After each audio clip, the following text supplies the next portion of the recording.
Hola, ¿qué tal? Muchas gracias por continuar en sintonía con nosotros. Las alzas de los combustibles son indiscutiblemente el dolor de cabeza de la población dominicana, específicamente de lo que usan en GLP, como los choferes y las amas de casa. Según el asesor financiero, Manuel Fernández, quien expresó que de dos maneras afectan a la población el alza de los combustibles. Vamos a ver. El asesor financiero Manuel Fernández expresó que el alza de los combustibles afecta considerablemente a las amas de casa. Si nos remontamos, por ejemplo, antes de la pandemia, a marzo del 2020, el gas licuado de petróleo estaba apenas en 83,80. Eso quiere decir que desde que inició la pandemia hasta el día de hoy ha aumentado 58 pesos y pico. Estamos hablando de un aumento de un 70%. Esto obviamente afecta a las operaciones de una ama de casa por una sencilla razón.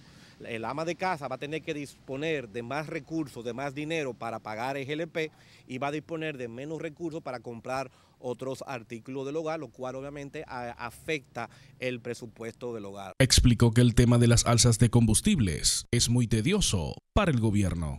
Mira, es un tema muy que yo entiendo que para el gobierno va a ser muy tedioso porque el gobierno se va a encontrar en una encrucijada porque realmente muchos economistas han aconsejado desmontar gran parte de los subsidios que muchos sectores están disfrutando para hacer ese ajuste, obviamente, y poder reducir ese déficit fiscal que venimos arrastrando de ya casi 15 años. ¿Por qué entiendo que es una encrucijada para el gobierno? Porque realmente eliminar el subsidio, eso va obviamente a afectar el costo del GLP y se incrementaría más de lo que ya obviamente tenemos y eso afectaría aún más el presupuesto familiar y obviamente afectaría el presupuesto de una ama de casa. Destacó que una estrategia favorable para el gobierno sería reducir el subsidio a los sectores pudientes y enfocarlo en aquellas personas que más lo necesitan, entre las que mencionó las amas de casa, lo que a su vez eficientiza el presupuesto familiar.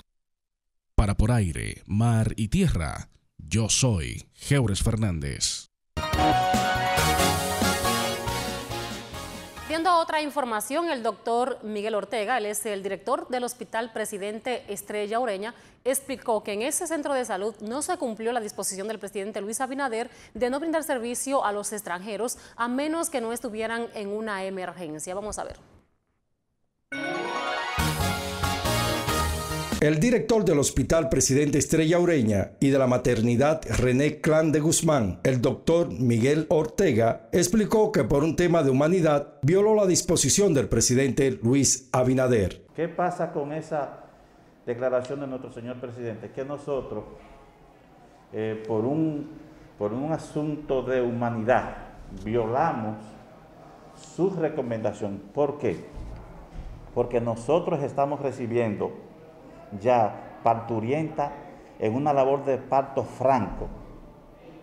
Sería un desastre para nuestro gobierno, para nuestro señor presidente y para nosotros mismos como servidor público de una institución de servicio, negarle un servicio ya a una parturienta en el momento del parto. Dijo que un parto cuesta al Estado 6,000 pesos y una cesárea más de 11,000 pesos. El doctor dijo cómo anda la asistencia de extranjeras a ese centro hospitalario. Un parto nos sale a nosotros por casi 6,000 pesos. Una cesárea nos sale a nosotros por más de 11,000 pesos. Entonces, por eso yo le decía, ahora en el mes de diciembre nosotros tuvimos un gasto de aproximadamente de casi 10 millones de pesos en parturientas extranjeras. El doctor Miguel Ortega explicó la manera habilidosa que las extranjeras esperan las horas de la noche para presentarse a dar a luz. Ha aumentado. Nosotros teníamos un promedio de un 38%.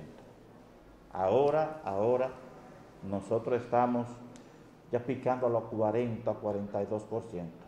Es decir, que ha ido en aumento. Ahora, con el agravante de que esas parturientas nos llegan ya, como te comentaba ahorita, ya en labor de parto.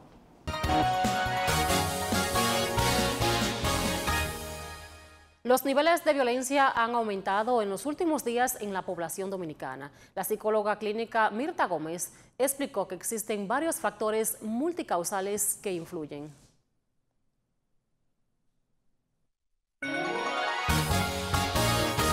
La psicóloga clínica Mirta Gómez dijo que ha habido un aumento significativo en los niveles de violencia en el país.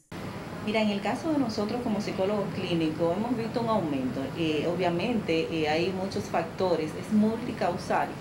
Sin embargo, nosotros tenemos que darnos cuenta que sí existía una parte violenta en nuestro país y de hecho dentro de eso estaba el feminicidio. Todo lo que tiene que ver con violencia, pues nosotros lo teníamos aumentado. Sin embargo, cuando hablábamos ya directamente de que después del confinamiento, recuerden que en ese tiempo muchas cosas mermaron. Duramos 1 año y medio probablemente que quizá no había un aumento exponencial con relación a la violencia. Sin embargo, ya nosotros hoy día pues vemos que las personas pues evidentemente están más estresadas. Hay una situación emocional de ansiedad, sobre todo porque hay muchas situaciones económicas que afectan directamente el ámbito emocional de las personas. La especialista de la conducta indica que varios factores intervienen en los altos índices de violencia. Tenemos que hablar de factores sociales, la economía, el aspecto también de que muchas personas no saben controlar su ira, no tienen control de las emociones. Ahí nosotros podemos notar muchas veces que en nuestro país, en algunas ocasiones, las personas prefieren tener y demostrar las informaciones en vez de comunicarse con violencia. Mirta Gómez recomendó trabajar varios factores para erradicar la violencia. La violencia, para poderla erradicar, tenemos que trabajar mucho y tenemos que quizá unirnos muchas personas en un momento determinado, especialmente el factor familia. Cuando hay una familia disfuncional, probablemente también eso va a derivar en una situación de violencia. Hay otras situaciones que pudiéramos ver, específicamente la adolescencia. Esos cambios que tiene el adolescente cuando no tiene una familia estable o que muchas veces no tiene una orientación, pues puede generar muchas veces la violencia. Otro factor que debemos nosotros manejar es la pobreza. Señores, la parte economía afecta directamente en el aspecto violencia. Cuando las personas tienen una buena educación, tienen buenos valores y específicamente tienen una ocupación, probablemente la violencia pudiera bajar un poco, específicamente en países latinoamericanos como el nuestro, en República Dominicana. Y justamente con esta información finalizamos este resumen de informaciones. Marisela de la Cruz estuvo con ustedes. Gracias por la sintonía.